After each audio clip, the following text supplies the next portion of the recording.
ડીવી ગુજરાતી ન્યૂઝમાં આપનું સ્વાગત છે। સાબરકાંઠા જિલ્લામાં સ્વચ્છ ભારત દિનની ઉજવણી કરાઈ। સાબરકાંઠા જિલ્લાનો કક્ષાનો Swachh Bharat mission 2024 Himmatnagar town hall ખાતે સાંસદ શોભનાબેન બારૈયાની ઉપસ્થિતિમાં યોજાયો। આ પ્રસંગે સાંસદે જણાવ્યું હતું કે સ્વચ્છતા હી સેવાના 10 વર્ષની પૂર્ણાહુતિ નિમિત્તે વડાપ્રધાને પોતાના હાથમાં ઝાડુ લઈને જે મહાઅભિયાનની શરૂઆત કરી તેના પરિણામ સ્વરૂપે ગલીઓ, ગામડાઓ, શહેરો સ્વચ્છ બની રહ્યા છે। સ્વભાવ સ્વચ્છતા, સંસ્કાર સ્વચ્છતા એટલે કે જો આપણા સંસ્કારમાં સ્વચ્છતા આવશે અને બાળકો આપણને સફાઈ કરતા જોશે તો આપોઆપ તેના સ્વભાવમાં પણ સ્વચ્છતા આવશે। આપણે આપણા ઘરની આસપાસ કચેરીઓ, ગલીઓ, શેરીઓને સ્વચ્છ રાખી અને પૂજ્ય બાપુના સ્વચ્છ ભારતના સ્વપ્નને સાકાર કરવાના મહાઅભિયાનમાં સહભાગી બનીએ। આ પ્રસંગે હિંમતનગર નગરપાલિકાને મળેલા 53.81 કરોડ અમૃત મિશન 2.2 ની પાણી યોજના માટે ગ્રાન્ટ મળવાથી હિંમતનગર નગરપાલિકા વિસ્તારને સ્વચ્છ પાણી મળી રહેશે તે બદલ સમગ્ર નગરપાલિકાને અભિનંદન પાઠવ્યા હતા। આ પ્રસંગે હિંમતનગર ધારાસભ્ય વીડી ઝાલાએ મહાત્મા ગાંધીની જન્મજયંતિ નિમિત્તે શ્રદ્ધાંજલિ અર્પણ કરી સાબરકાંઠા જિલ્લાની વિવિધ સંસ્થાઓ દ્વારા કરવામાં આવેલ સફાઈ ઝુંબેશને બિરદાવી હતી। તેમણે વધુમાં જણાવ્યું કે વડાપ્રધાન 2014માં સ્વચ્છ ભારત મિશનની શરૂઆત કરી સ્વચ્છતાના મહત્વને સમજાવ્યું હતું। સ્વભાવ સ્વચ્છતા, સંસ્કાર સ્વચ્છતાને કારણે આજે નાના બાળકો પણ સ્વચ્છતાના મહત્વને સમજી પોતાના સ્વભાવમાં સ્વચ્છતાના પાઠ અપનાવી રહ્યા છે। પોતાના ઘર, ઓફિસ, આસપાસના વિસ્તારોને સ્વચ્છ રાખવા તેમણે અપીલ કરી હતી।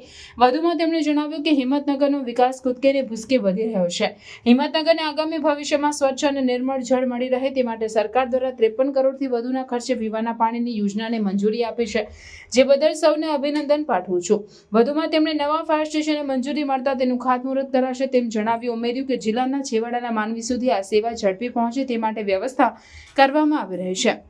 આ પ્રસંગે મહાનુભાવના હસ્તે સ્વચ્છ ભારત અભિયાન અંતર્ગત શ્રેષ્ઠ કામગીરી કરેલ તાલુકા પંચાયતો, ગ્રામ પંચાયત, સખી મંડળને સન્માનિત કરાયા તેમજ આ મિશન અંતર્ગત ચિત્ર સ્પર્ધામાં સ્વભાવ સ્વચ્છતા, સંસ્કાર સ્વચ્છતા અંતર્ગત શ્રેષ્ઠ પ્રદર્શન કરનાર વિદ્યાર્થીઓને સન્માનિત કરાયા। મહાનુભાવના હસ્તે હિંમતનગર નગરપાલિકાને મળેલા નવા ટ્રેક્ટરોને લીલી ઝંડી અપાઈ। આ કાર્યક્રમમાં પ્રાંતિજ ધારાસભ્ય ગજેન્દ્રસિંહ પરમાર, જિલ્લા કલેક્ટર રતન કુંવર, ચારણ ગઢવી, જિલ્લા વિકાસ અધિકારી હર્ષદ વોરા, હિંમતનગર નગરપાલિકા પ્રમુખ વિમલ ઉપાધ્યાય, હિંમતનગર તાલુકા પંચાયત પ્રમુખ ભૂમિકાબેન પટેલ, અગ્રણી વિજય પંડ્યા, જિલ્લા ગ્રામ વિકાસ એજન્સી નિયામક પાટીદાર, જિલ્લા પંચાયત સદસ્ય, નગરપાલિકા સદસ્ય, નગર નાગરિકો અને વિદ્યાર્થીઓ મોટી સંખ્યામાં ઉપસ્થિત રહ્યા હતા। બ્યુરો ચીફ આબિદ અલી ભુરા, સાબરકાંઠા।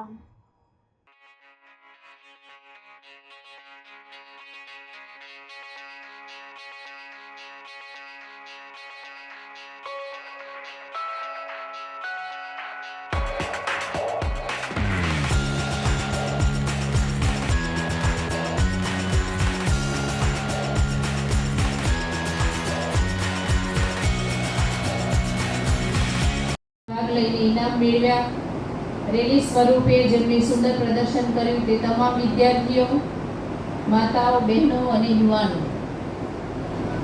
માનનીય વડાપ્રધાન શ્રી નરેન્દ્રભાઈ મોદીએ સ્વચ્છ ભારત મિશન હેઠળ જે જન આંદોલન છેડ્યું હતું એના ભાગરૂપે સૌ ભારતના દેશવાસીઓએ સ્વચ્છતાને પોતાનો સ્વભાવ અને સંસ્કાર બનાવીને એ સ્વચ્છતાને મુહિમને આગળ વધારવા માટે આખા દેશમાં જન આંદોલન છેડાયું, એમાં દરેકે ઉત્સાહપૂર્વક ભાગ લઈને આજે સમગ્ર શેરી, ગામ અને દેશ સુંદર અને સ્વચ્છ દેખાઈ રહ્યો છે। માનનીય વડાપ્રધાન શ્રી